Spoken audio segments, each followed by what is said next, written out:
तीन पक्की सहेलियां आपस में बातें करती हुई जा रही थीं। उनमें एक कुम्हार की, एक सुनार की और एक ब्राह्मण की लड़की थी। कुछ दिन पहले ही उस नगर के राजा की लड़की का विवाह हुआ था, पर विवाह के एक दिन बाद ही राजा की लड़की के पति की मृत्यु हो गई थी। बस उसी विषय में आपस में चर्चा करती हुई तीनों सहेलियां अपने घर की तरफ जा रही थीं। सबसे पहले ब्राह्मण की लड़की बोली, बहन जो भी हो, पर राजा की लड़की थी बड़ी सुंदर, पर बेचारी के साथ बहुत गलत हुआ, जो विवाह होते ही भगवान ने उसके पति को छीन लिया। फिर सुनार की लड़की बोली, ठीक कहती हो बहन, वो है तो बहुत रूपवती, ऐसा सुंदर रूप भगवान हजारों में नहीं बल्कि लाखों में किसी किसी को देता है, पर बेचारी का पति मर गया, अब होनी को कौन टाल सकता है। उन दोनों की बात सुन कुम्हार की लड़की बोली, तुम दोनों क्या जब से बहुत सुंदर थी, बहुत रूपवती थी कि रट लगाए हुए हो? क्या खाक सुंदर थी जो अपने से पहले अपने पति को मरने दिया? ऐसी सुंदरता किस काम की? कुम्हार की लड़की की बात सुन अन्य दोनों सहेलियां बोली, तू उसकी जगह होती तो तू भी क्या कर लेती? उनको जवाब देते हुए कुम्हार की लड़की बोली, अगर मैं राजा की लड़की की जगह होती तो अपने जीते जी अपने पति को कतई मरने न देती,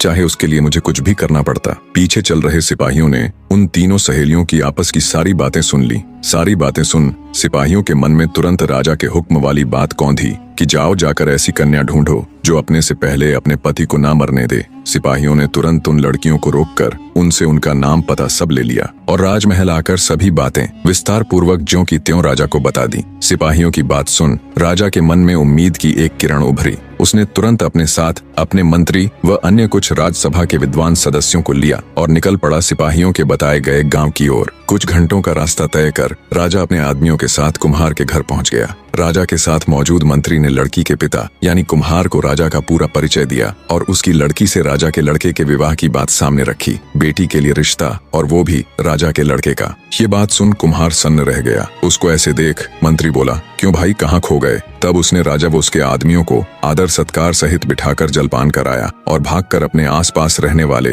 अपनी जाति के लोगों के पास जाकर जब उन्हें सारी बात बताई तो उनमें कुछ लोगों ने तो मना कर दिया कि हम अपनी लड़की की शादी दूसरी जाति में नहीं करेंगे, चाहे वो कोई भी हो। पर तभी जाति के कुछ समझदार बुजुर्ग बोले, क्या पागलों जैसी बातें कर रहे हो तुम? अरे राजा के लड़के का रिश्ता आया है, ये बात हमारे लिए किसी सपने या किसी खजाने से कम नहीं है। जरा सोच कर देखो मूर्खो, हमारा भी राजपाट में हिस्सा होगा, हमें भी राज परिवार के साथ जोड़कर देखा जाएगा। बुजुर्ग कुम्हार की बात सभी के दिमाग में बैठ गई। सबकी सहमति पाकर कुम्हार अपनी बेटी को राजा के लड़के के साथ ब्याहने के लिए खुशी खुशी राजी हो गया। राजा ने लड़के के 20वें जन्मदिन यानी जिस दिन उसकी मृत्यु होनी थी उसी दिन को शादी के लिए चुना।